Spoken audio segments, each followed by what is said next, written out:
तो 10th और 12th के एग्ज़ाम अभी जो मार्च में होंगे और जो भी कैंडिडेट पास करेंगे तो फिर से उनके दिमाग में एक सवाल आता है कि अभी 10+2 के बाद क्या करें।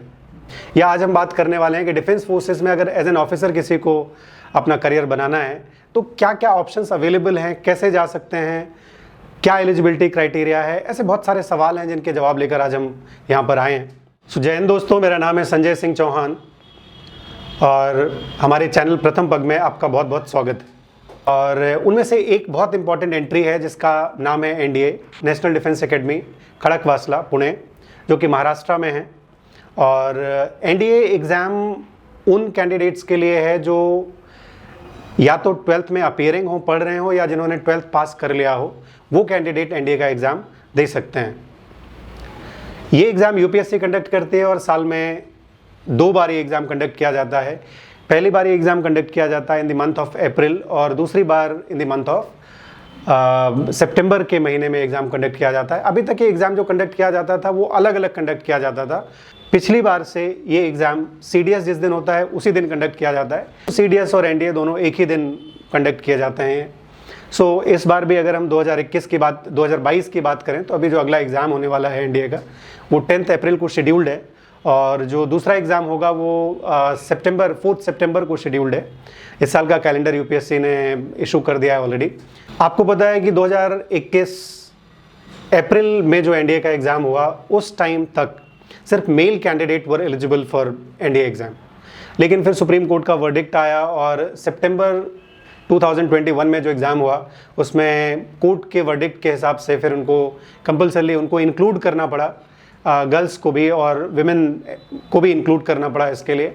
और 2021 का जो फॉर्म निकला था उसमें नंबर ऑफ वैकेंसीज फोर्सेस ने ऑलरेडी डिक्लेयर की हुई हैं कि इस बार सिर्फ 20 कैंडिडेट्स गर्ल कैंडिडेट को अलाउ किया जाएगा, लेकिन वी आर वेरी होपफुल कि ये नंबर बहुत तेज़ी से बढ़ेगा आगे। अब जब हम इसके बारे में बात करते हैं कि एनडीए में जाना है तो कई सारे सवाल कैंडिडेट्स के माइंड में होते हैं। उनमें से पहला सवाल ये है कि उसकी एज कितनी होगी, क्योंकि हमारे पास बहुत सारे बच्चे जो आते हैं उनका एक सवाल ये रहता है कि सर मैं तो अभी 16 साल का हुआ हूँ, मैं अभी 17 साल का हुआ हूँ, या मेरी उम्र अभी 18 साल है, मेरे पास तो अटेम्प्ट ये हैं।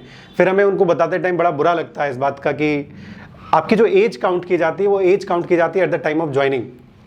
तो अगर मैं आपको एग्जाम्पल लूँ कि अभी जो बच्चे अभी अप्रैल में एग्ज़ाम दे रहे हैं तो इन अप्रैल वाले बच्चों की जो एज काउंट की जाएगी वो काउंट की जाएगी इनकी ज्वाइनिंग के टाइम। सो अगर हम एलिजिबिलिटी क्राइटेरिया की बात करें तो एनडीए के थ्रू ये एनडीए कंबाइंड एग्जाम है जिसके थ्रू आप आर्मी में भी जा सकते हैं, एयरफोर्स में भी जा सकते हैं और नेवी में भी जा सकते हैं। तो अगर आपको आर्मी में जाना है तो 10+2 में या तो आप अपीयरिंग होने चाहिए या 10+2 पास कर चुके होने चाहिए, पास कर चुके हों तो आप इसका फॉर्म डाल सकते हैं और आप आर्मी अपनी चॉइस रख सकते हैं। दूसरा, अगर जिन बच्चों को एयरफोर्स में जाना है, जिनको एयरफोर्स का बड़ा शौक़ है और एज एन ऑफिसर अपना करियर एयरफोर्स में बनाना है, बहुत सारे बच्चे जिनको फाइटर पायलट बनना है, उनके लिए सबसे बेहतरीन मौका है कि एनडीए के थ्रू वो उनके लिए सबसे बेहतरीन मौका है कि एनडीए के थ्रू वो एयरफोर्स ज्वाइन करे। और अगर एयरफोर्स में जाना है तो 2 चीज़ें कंपलसरी हैं।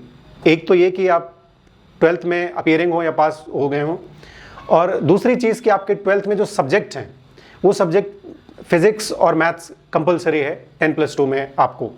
तीसरा, अगर नेवी में भी जाना है तो सेम क्वालिफिकेशन है, दैट मीन्स आप या तो पास हो गए हो या अपीयर कर रहे हो 10+2 में। और इसके साथ साथ आपका पीसीएम होना चाहिए 10+2 में। अगर आपको एयरफोर्स और नेवी में जाना है तो पीसीएम मस्ट है, लेकिन अगर आप आर्मी में जाना चाहते हैं एनडीए के थ्रू तो उसके लिए कोई ज़रूरी नहीं है कि आपका पीसीएम हो। इसके बाद अगर हम बात करें कि अच्छा एग्ज़ाम का पैटर्न कैसा आता है, तो ये 1 डे एग्ज़ाम है और एक दिन में दोनों पेपर हो जाएंगे आपके। तो पहला एग्ज़ाम इसमें मैथमेटिक्स का होता है और मैथ्स का जो पेपर है जिसमें 120 क्वेश्चंस आते हैं, 300 मार्क्स का पेपर है। और दूसरा पेपर है आपका जिसको जीएटी जनरल एबिलिटी टेस्ट कहते हैं।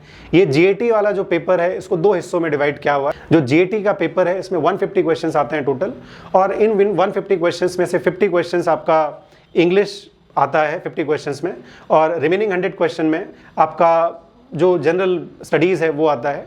और जनरल स्टडीज़ में भी जो भी बच्चे आप लोग देख रहे हैं उनमें से एक चीज़ आपको याद रखनी है कि आपका फोकस जो है वो फिज़िक्स, केमिस्ट्री, मैथ्स, और उसके साथ साथ जीएस में जो हिस्ट्री, पॉलिटी, ज्योग्राफी है वो तो करना ही है। आपको फिज़िक्स और केमिस्ट्री में भी अच्छा फोकस करना है ताकि आपका स्कोर बहुत अच्छा रहे। तो ये जो दोनों पेपर होंगे 900 मार्क्स का पेपर होगा। और अगर हम पुराना कट ऑफ देखें तो पुराने कट ऑफ में रफली अबाउट 40% मार्क्स, तो 360 अगर आपने 900 में से स्कोर किया है तो जनरली आपका एनडीए का रिटन क्लियर हो जाता है। लेकिन अगर आपको एयरफोर्स में जाना है या नेवी में जाना है तो उसके लिए थोड़ा कट ऑफ ऊपर जाता है। तो कोशिश आपको ये करनी है कि 400 प्लस टारगेट करके चलना है कि 900 में से 400 मार्क्स आपके एटलीस्ट होने चाहिए। तो इतने मार्क्स अगर लेके आते हो तो आपको तीनों में से किसी में भी आप जा सकते हैं। और इसमें नेगेटिव मार्किंग भी है, 1/3 नेगेटिव मार्किंग है। सो ये भी आपको ध्यान रखना है। बहुत सारे बच्चे इमोशनल होके अब पूरा पेपर अटेम्प्ट कर देते हैं, तो वो नहीं करना है आपको, उसका ध्यान रखना है। इसके अलावा हमारे पास बहुत सारे सवाल आते हैं, बच्चे लिखते हैं इसके बारे में, कई बार पूछते हैं जब इंक्वायरी के लिए आते हैं हमारे ऑफिस में कि सर मैंने कॉमर्स से अपना 10+2 किया हुआ है, या मैंने अपना ह्यूमैनिटी लिया हुआ है 10+2 में, या कोई बायो से है बच्चा, क्या वो भी एनडीए दे सकता है? तो इसके बारे में इसके बारे में बहुत क्लियरली उन्होंने मेंशन किया हुआ है कि अगर आपको एयरफोर्स और नेवी में जाना है तो उसके लिए फिजिक्स और मैथ्स कंपलसरी है। लेकिन अगर आप आर्मी में जाना चाहते हो और कहूँ कि एनडीए में जाना चाहते हो और आर्मी ज्वाइन करना चाहते हो तो चाहे आप कॉमर्स से हो तो भी एग्जाम दे सकते हो, चाहे आप बायो पढ़ा है आपने तो भी एग्जाम दे सकते हो, चाहे आप ह्यूमैनिटी पढ़ रहे हो तो भी एग्जाम दे सकते हो। लेकिन कंडीशन इतनी है कि जब आप एग्जाम दोगे तो एग्जाम में तो दोनों पेपर होंगे, मैथ्स भी आएगा और जीएटी भी आएगा, तो आपको मैथ्स का पेपर अलग से देना पड़ेगा। उसके अलावा एलिजिबिलिटी क्राइटेरिया एज सच नहीं है आर्मी के लिए, अगर आप ह्यूमैनिटी से हैं तो भी एग्जाम दे सकते हैं। जब एक बार आप ये एग्जाम पास कर लेंगे तो दूसरी चीज़ इसमें आपको रफली अबाउट 100 डेज का टाइम लेता है यूपीएससी, और 100 दिन के भीतर आपका रिजल्ट अनाउंस कर देता है। उसके बाद फिर जो ज्वाइन इंडियन आर्मी की वेबसाइट में डेट्स फिल करने के लिए आपको आ जाती हैं, आपको डेट्स फिल करनी होती है एसएसबी के लिए, और जो डेट्स आप चूज़ करते हो उन डेट्स पे आपको एसएसबी के लिए कॉल किया जाता है। एसएसबी इंटरव्यू एक 5 डे प्रोसेस है, उसके बारे में कभी एक अलग से वीडियो बनाएंगे। और वो एसएसबी अगर आप पास करते हो तो एसएसबी के बाद फिर आपका मेडिकल होता है। अगर मेडिकली फिट पाया जाता है तो उसके बाद फिर उनकी मेरिट बनेगी, और मेरिट में अगर आपका नाम आता है तो फिर आप एनडीए खड़कवासला ज्वाइन करते हैं। ज्वाइनिंग साल में जनरली 2 बारी होती है, एक बार इन द मंथ ऑफ जनवरी और दूसरा इन द मंथ ऑफ जुलाई। जैसा हर 6 महीने में बैच निकलता है उसी के हिसाब से आपकी ट्रेनिंग मॉड्यूल स्टार्ट होते हैं। ट्रेनिंग के साथ साथ और दूसरा कि कितने दिन की ट्रेनिंग होती है, तो जब आप एनडीए में जाते हैं तो 3 साल की बेसिक ट्रेनिंग आपकी होती है, जिसमें ये कंबाइंड ट्रेनिंग है। तो चाहे आप आर्मी के लिए चूज़ किया हुआ, आपने नेवी के लिए, एयरफोर्स के लिए, सबकी एक साथ ही ट्रेनिंग कराई जाते हैं वहाँ पे। इसके बाद 3 साल की ट्रेनिंग पूरी करने के बाद आपको जो भी आपने चूज़ किया है, अगर आपने आर्मी चूज़ किया है तो आपको आईएमए देहरादून भेजा जाएगा, जहाँ पर वैसे तो आईएमए देहरादून में 1.5 साल की ट्रेनिंग है, 1.5 ईयर्स की, 18 मंथ की ट्रेनिंग है।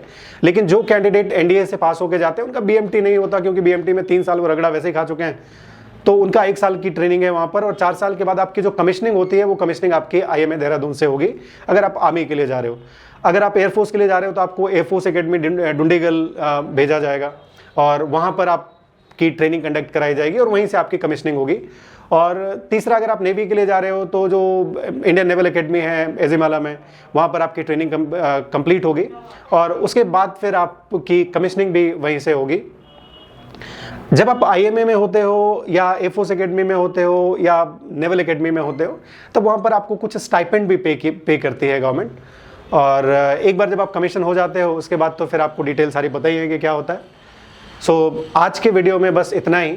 इसके अलावा अगर आपको फॉर्म भरने में कोई प्रॉब्लम है या एनडीए से रिलेटेड कोई भी प्रॉब्लम है तो आप नीचे दिए गए मेल में आप लिख सकते हैं, कमेंट कर सकते हैं, मॉर्निंग टू इवनिंग कभी भी आप कांटेक्ट कर सकते हैं। और हम कोशिश करते हैं कि विद इन 10 to 12 आवर्स आपके क्वेरी को रिप्लाई करें।